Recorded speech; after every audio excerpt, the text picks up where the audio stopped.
Hi, I'm Dave Glazer. I'm a personal trainer, TikTok creator, and founder of Dave Glazer Coaching. After a couple of breakups in 2017, I became obsessed with understanding relationships, the way people connect, and along this journey, I have created a life and podcast dedicated to lifelong learning and exploring how we communicate with each other through modern dating, text messaging, social media, and dating apps. This podcast brings the industry's top experts in relationship, best-selling authors, speakers, and real-life daters. We discuss the struggles, the celebrations, the fears we face, and all the wonder that relationships can bring into our lives. Please subscribe to the podcast and connect with me on Instagram and TikTok to take a candid look into modern dating. Welcome back to the Dave Glazer podcast. I'm honored to be joined by a special guest this week. Tiffany Gingrich has a Bachelor's of Science in Psychology, an NLP practitioner certification, as well as a yoga teacher certification in which she hosts wellness retreats across the world. She believes that wearing a mask to impress another person while hiding your vulnerability is what holds us back in relationships. She has found that presenting only the parts you think the other person wants to see and having a lack of self-awareness in your own patterning is what keeps us subconsciously stuck in people-pleasing patterns. She joins me on the podcast today to share her professional and personal life, as well as the growth she has seen once she addressed her subconscious patterning. Tiffany has also learned the importance of recognizing her own patterns, plus understanding her attachment style, which helps her show up with better ways to consciously date in order to no longer bring in the old familiar energies that she had historically equated with love. If her message resonates with you today, please connect with her at tiffanygingrich.com or on TikTok at Tiffany Gingrich. If you find a lot of value in this conversation today, please subscribe and share it with one person that you feel would find value in it as well. Without further delay, let's get into today's episode with Tiffany Gingrich. Hey, welcome back to the podcast, everybody. I'm honored to be joined by Tiffany Gingrich from Cincinnati, Ohio. How are you today? Great. How are you doing? I'm doing very well. I'm excited to chat. Thank you so much for joining me. Thank you. Thank you for having me. Yeah, we were getting to know each other just a little bit before. We're perfect strangers, but we met on TikTok and then connected better on Instagram. Yes. It's a very powerful tool when used in the correct way to make the world either a larger place or a smaller place all at the same time. Yes. Yes. I love my virtual communities. I'm very appreciative of them. Mm-hmm. And blessed too. So we were getting to know each other a little bit better, and you started your career as a hairdresser. You were telling me a little bit about that, and then transitioned to health and wellness. So I could see how a hairdresser would hear a lot from their clients about what's going on in their lives. Also a therapist at times. Did you see that in your career? Absolutely. People would come in and tell me their deepest thoughts, the realness of what was going on behind closed doors in their relationships and their marriages and dating, all of that. So I had an earful for 19, 20 years. Yes. Mm-hmm. How did you handle all of that information? Well, I had always wanted to be a psychologist when I was younger, so I knew I was going to go on that path someday. I just hairdressing kind of got a hold of me first. But I was always, like we had talked about earlier, I don't enjoy surface conversations whatsoever. And so I would always go pretty deep, pretty quickly with clients. It just naturally would happen. And I enjoyed that part of life because I had a deeper connection with them.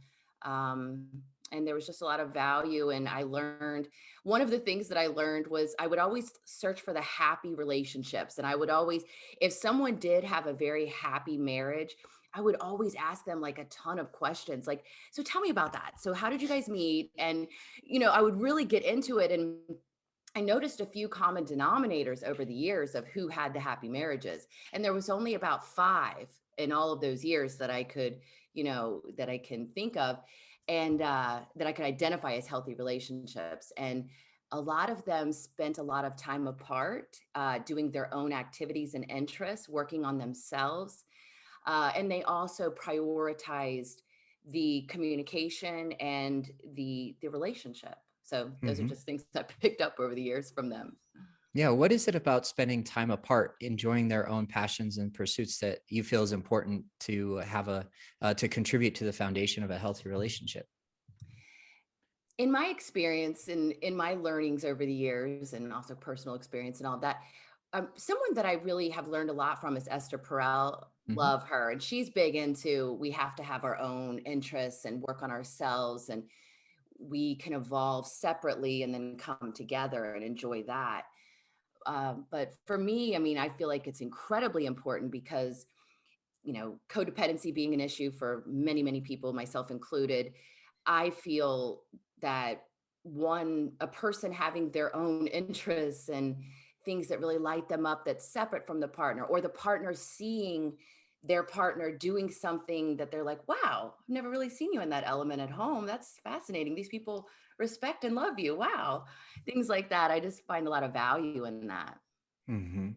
Yeah, I appreciate you bringing up Esther Perel, and one big takeaway I've received from her is that it's unfair to expect that our partner can be everything for us. Yes. There's 7 different types of intimacy, and it's very unrealistic that our partner will be able to meet all 7 at any one time. Yes, exactly. Exactly. Hmm. Getting our needs met from community and from friendships instead of just the one person. Yes, I Yeah, agree. yeah, it sounds like a strong foundation. And from your hairdressing career, Tell me tell me when you decided and how it was that you decided to transition to health and wellness and more of a psychological approach to your career. Mhm. It's funny. I mean, I wouldn't let go of hairdressing. Like, my claws were deep. I was like, I can't let it go. I had been in a severe car accident, 100-mile-an-hour impact, head-on collision, and all signs pointed to let it go. And I enjoyed what I did so much. It was very difficult, but eventually, physically, I could not force myself to do it any longer. And so, finally, I was able to let go and redirect myself into college, do, my degree in psychology, and then the NLP practitioner. But this is something that's been in me since I was a teenager. I've always known. I mean, from the day that motivational speakers walked into our auditorium in high school, I was like, that's a job. That's my job. That's what I'd be good at. I already knew, but I Mhm. couldn't figure out how to make a career out of it until I was much older in life. So yeah, I'm just naturally drawn to it. Mhm. So I heard that you transitioned to more of a health and wellness retreat-based career, and you incorporate some yoga there. Or what do your retreats look like? You have one coming up in Sedona, is that what I heard? Yes, yes. I would say they're pretty unique just because of the gifts of the facilitators that we've brought together. So it's very spiritual based, wellness and spirituality based. And so there's a lot of inner work, and we bring a shaman in to do a shamanic journey, a cacao ceremony. I'm teaching the transformational mindset work. It's a holistic look at the soul of the person and them having a total body, mind, yeah, and spirit reset. Hmm. Yeah, I think that's why we were meant to connect and have this conversation today. Is after about 5 or 6 years into my personal training business, I really understood what it was that was helping my clients get to their results. Yes. When I built a deeper connection with my clients, they saw better results. And did you find something similar as you built your health and wellness career? Yes. I was doing strictly health and wellness coaching for about 6 years, and I was impressed by the results that my clients would get. I would always be like, wow, I can't even believe it. The before and afters, and, the fitness competitions they were getting involved in, all this stuff. And I'm like, this is just blowing my mind. And I finally came to terms with the reality of why my clients were having such transformative results. It was because I never saw it as diet and exercise. That's just like a part of the puzzle. And to me, it was the deeper, like what was subconsciously standing in the way of them going after the goals that they wanted to create, and what sabotage was coming up over and over, what patterns were there, and how we could break through them. So, yeah. Hmm. Yeah, I hear you speaking to limiting beliefs that hold people back from reaching their goals. Yes. And what patterns and common limiting beliefs did you see showing up routinely for these clients? Routinely, I saw people say, in their minds over and over, well, I've tried things before and I failed. So why would I even try? I'm just going to set myself up for failure. I'll look bad to myself and I'll look bad to others. I've never succeeded at anything. I'm not good enough. I'm not worthy of the results. Keeping this extra weight keeps me safe. And maybe I don't have to like date, or all of these different things that stand in the way of, yeah, of what the conscious mind says it wants. But the Mhm. subconscious is like, but do you? That sounds scary. Right. And when you describe that, it's just like lines up so much with what I found my clients to be experiencing as well. Like, I'm not good enough, so I don't believe that I can achieve these goals that I want so badly. And for you, which driver would you rather have driving the bus, the conscious mind or the subconscious mind? And like, how would you help clients connect to themselves and understand who was driving the bus there? It's a big question, right? I mean, there's so many facets to it, but generally, the way that my approach to it, and my approach is I'm combining the psychological approach with the NLP approach, with my life experience, all of it's all my years of being in therapy. I mean, all of the books, all of it. It's just a culmination of all of that. And the way that I look at that is I help a person to become aware first, because awareness to me is the first step. If we're just on autopilot all day long, we're just not even aware what's driving the bus, like you say. And so I help a person become aware first of what are the thought patterns? What are they thinking all day long? When you're at the coffee pot making your coffee, what are you thinking about? Are you thinking about how you might fail today, or how, let's stay safe, things like this? And I also like to help a person get connected in with their inner self, because often we live in a world of technology and constant, social media, that I have found that people are often disconnected from their inner self, their higher being, or that wisdom that we have within to tap into. So I help people develop a practice of meditation or breath work or whatever that is for them, sometimes yoga. And just in the awareness, behavior begins to change. And then I have them go in and start to reprogram their subconscious mind. And I do that through self hypnosis. I have them record in their voice memo in their phone. And then they listen to it every single morning. And that begins to have a transformative, magnetizing effect to the goals that they were wanting to work towards. Mhm. Yeah. What is that structure to what you have them record in their voice memo? Tell me more about that. Okay. Thank you. Well, it's very fun to me. Clients are very aversive to it at first. They're always like, "Oh, I hate the sound of my voice and all of this." And I'm like, "Well, you know what? You hear your voice all day long already, and it's telling you a lot of negative things, and you're listening. So why don't we just put one voice in there that's positive and uplifting and bringing us to where we want to go?" It looks like this. I have two different recordings that I have them do. So one is more of a manifestation, uh, talking about ourselves in future tense of, this is what I have already manifested and this is how I've done it.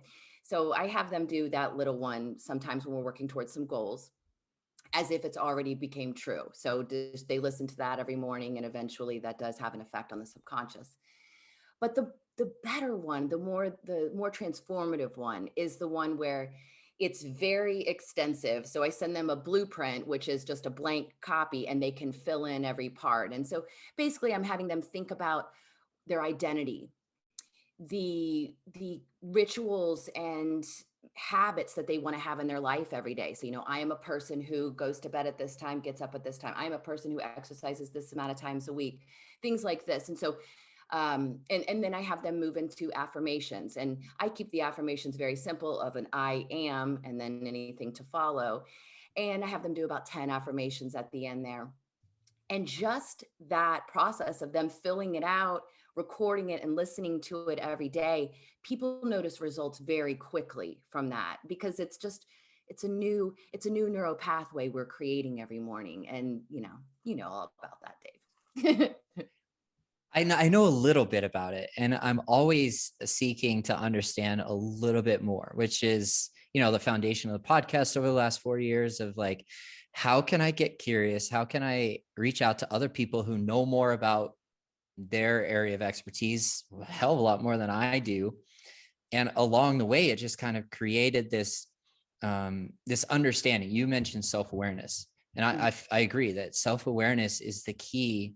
If we don't understand ourselves, then we're not able to reprogram or rewrite the script for ourselves. Yes. And that's what I hear you saying, that you're guiding clients to rewire their programming, rewrite their own scripts so that they can be more in the driver's seat of their own lives. Did I hear you correctly? Yes. 100%. Yes. Yes. And you And have more self-awareness than most any man I encounter. I'm like, this man is very self-aware. thank You you so do. very much. I appreciate that. It's hard for me to take compliments, but I hear it and I appreciate it. Thank you so very much for saying that. We were going to talk about the difference between men and women a little bit on that self-awareness, and what is behind that? What do you feel is behind our society, our culture in America, that self-awareness is not forefront, and it is not passed down, and it is not taught as like one of the foundational core principles of our Yes. lives? Yes. It would be so beautiful if we were taught this in school growing up or anything like that. It's almost like you just kind of have to seek it and stumble upon it if you're lucky, type thing. And so, you know, in my experience, having self awareness, I mean, it's a lifelong experience and journey. And I've understood the importance of it, that I was getting in my own way, having habitual same type of relationships, attracting the same type of man over and over, just my particular patterning. And so my self awareness, I've been in therapy like my whole life, or, my whole adult life, like off and on. That has really upped the self awareness. But it's just, I know the importance, and it's very valuable. Yeah. Mm-hmm. Mm-hmm. Yeah, you said something that's really powerful in there, that like maybe we stumble upon it, or maybe we seek it out of like what tools are out there to help me become more self-aware. And I don't know if that was the language that was present in my life at the time. Yeah. For me, it was more of like, oh, I started to see a pattern, and it literally hit me upside the head like a 2x4. And it was like a wake-up call for me. Do you Yeah. hear that from your clients, or does that resonate with you? Oh, yes, definitely. I feel like people won't really seek me out unless they are noticing that they're getting in their own way. And they're like, you know what, maybe I'll try the subconscious thing. I've never tried that. And that's, how they come to me often. But yeah, self awareness, I feel that having meditation or breath work or certain practices that does allow the person to go inward. I just feel like in today's society, there's just so little of that. It's not talked about, it's not valued. I mean, more and more on TikTok and Instagram, you see it more and more. And I'm not talking about like the spiritual bypassing stuff that I'm talking about doing your true inner work, with a mental health professional or NLP practitioner, or, things like this, reading the books, learning about yourself, just taking inventory of your own life. I feel like doing the work is incredibly important, and having some sense of some sort of spiritual practice that taps the person into, what do I believe? Like, what's important to me? What are my values? And not being so influenced by, what does TikTok say my values are? You know what I mean? Yeah, that FYP page can really slap some days, Yes, and that's originally how we met. So we can joke about that as I love it. being a useful tool in our lives to bring people together closer, build a virtual community. And as you became more self-aware, what did you see for yourself? What patterns were showing up for you that really came to the surface that you've learned the most from over the years? I mean, I'm gonna be, real here. And I have experienced a lot of patterning in my dating life, my entire life. I've always been attracted to a form of narcissism, whether that be narcissistic tendencies, whether that be covert narcissism or sadistic narcissism, or just regular old narcissism.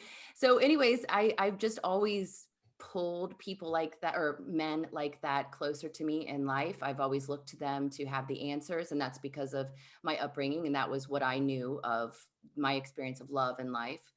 But I noticed that pattern many, many years ago. Did it break? No. That was something that I have continued as I've gotten older and wiser and more self aware. It doesn't last like it used to. As soon as I notice the red Mm-hmm. flags, I go, wow, you speak like a narcissist. This is interesting. I'm not sure if I'm ready to do anything about that yet, but it's typically about 6 months in, I can see all of the red flags at this point, and I go, okay, well, it's just in situationship type things of just getting to know someone for a while. But all of my main relationships in life have been, yeah, that patterning. Mm-hmm. So I really had to take a Mm-hmm. look at that. Yeah, I can relate so much to that. And thank you for sharing. I can understand that self-awareness, gaining self-awareness in our own lives, what our own patterns are, what I'm attracted to, can help us identify those red flags and see the patterns sooner. I think that was a really valuable point that you made there, is that even though I'm still attracted to or am attracting that same type of person, I recognize my pattern in them earlier, sooner, so that I can take action. Is that what I heard you Yes, say? totally. Completely. And I've listened to enough of your podcasts that I know. And yes, I over the years I also learned about something called a red flag inventory. And I've definitely utilized it, and I utilize it with my clients as well. Is, when they're really not sure, I'm like, let's get it down on paper. Let's take a look. What was the first red flag you ever saw? Well, I found this thing in his house, well, okay, put that down. And anyways, in my personal life, I've done these inventories on the last, few relationships I've had. And I'm always fascinated because we write down the red flag and then we write down, and why am I choosing to ignore that? What's going Mm, on there? And often it's because it's exciting. When I was growing up, my dad taught me that I was raised by my dad. And so, I was raised by a man. So I have a man's mm, thinking up here, that's where I come from, but it's always changing. But my dad taught me, he would say, Tiffany, you are only to be what a man wants, never be what a man has. He won't want you anymore. So keeping that desire going was what I just have believed that to be 100% truth. I still struggle sometimes with letting go of that piece. I'm like, no, if you got married, he wouldn't want you anymore. And that's my mm, old lizard brain, mhm, amygdala thinking that does rise to the surface often when I get into more intimate, longer term relationships. I start to feel that, well, gosh, if you love me so much and I love you so much and we are so intimate, I just think that eventually that you won't want me. So mm. I better make sure you always want me. And that's the dance that I've done my whole life. That sounds really hard to be taught that as a young person, young adult, young child, that is a version of love that um, Yes. that you carried with you. Yes. And my dad was trying to empower me as a woman to, as he saw that was what my power was in life. And as an adult, I'm like, wow, I had power in all these other parts I had no clue of. It was not just my ability to get a man to fall deeply in love with me. And then you have power, which is, I understand, incredibly, not healthy of a Mm, programming. And yet mhm, we all come to the table with a lot of programming, and that's what mine is. It's required a whole lot of reprogramming, and it still sometimes can come to the surface. mm. Yeah, I can relate so much to that, of like, we bring relational programming to every adult relationship that we have. Yes, totally. And are you familiar with attachment styles or attachment theory? Yes. Yes. And I know you're And all about it. I'm like, he's about attachment styles. Yes. and when you take a look at that relational programming, which attachment style would you relate to most from that relational programming and the teachings you received from your dad? Yes. The disorganized. I'm very fearful of allowing someone all the way in because that would mean they could harm me. And, so you come Mm-hmm. close and, Mm-hmm. mhm. Yeah, I totally relate to that as a fearful avoidant over here. I'm gonna Mhm. I'm going to label it. I'm going to identify it. That's my self-awareness. And what I do about it is I approach it more so as a gift now than anything else. The gift that I have received from that avoidant attachment style is that I can relate to both an anxiously attached person and an avoidantly attached person because I've experienced both at different Yes. times in my life. Yes. Can you relate to that? Oh, yes. One of my girlfriends and I, we talk about dating all the time. We get really juicy into it. We always joke that we should be recording it all for a podcast because it's good stuff. But we talk about, I don't know if you experience this, that sometimes when I've been in my patterning, and let's say I've dated a narcissist back to back, one for 4 years and the next for 6 months, I might let the pendulum swing really far the other way and go, you know what? Let me try a really good, nice guy. That would be healthy. This man is fully emotionally available. My goodness. He wants the intimacy, he wants the eye contact, he wants, wow. And we've joked about, the pendulum swinging. That doesn't work either. It's more about, finding this, like for me, I am naturally attracted to a man who knows how to take charge a little bit, but a little bit of that.